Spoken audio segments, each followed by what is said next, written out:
Today tiffin recipe நம்ம ரவா கிச்சடி பார்க்க போகிறோம். அது எப்படி செய்யுதுன்னு பார்த்துடலாம். கொஞ்சமாக எண்ணெய் சேர்த்துக்கலாம். பட்டை, லவங்கம், கிராம்பு, ஏலக்காய் சேர்த்துக்கலாம். அன்னாச்சி பூவும் ஒன்று சேர்த்துக்கலாம். முந்திரி பருப்பு, பச்சை மிளகாய், கருவேப்பிலை, இஞ்சி பூண்டு விழுது, பொடியாக நறுக்கின ஆனியன், தக்காளி, பொடியாக நறுக்கின கேரட்டும் பீன்ஸும், பொடியாக நறுக்கின புதினா, தேவையான அளவு உப்பு, மஞ்சள் பொடி,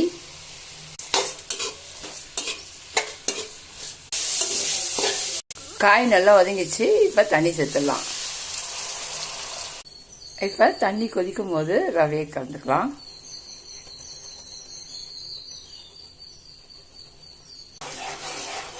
கொஞ்சமாக கொத்தமல்லி சேர்த்துக்கலாம்.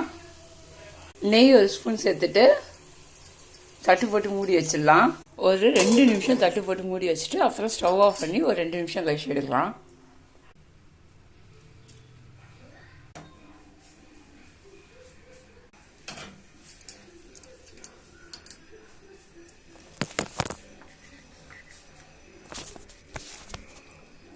ரவா உப்புமா வேணாம்னு சொல்கிற பசங்க கூட இந்த ரவா கிச்சடி ரொம்ப விரும்பி சாப்பிடுவாங்க. நீங்களும் ட்ரை பண்ணி பாருங்க. பிடிச்சிருந்தா லைக் அண்ட் சப்ஸ்கிரைப் பண்ணுங்க. உங்கள் ஃப்ரெண்ட்ஸ் சர்க்கிளுக்கு ஷேர் பண்ணுங்க.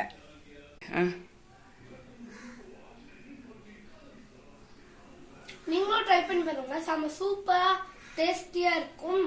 இதுதான் நம்மளோட கிச்சடி.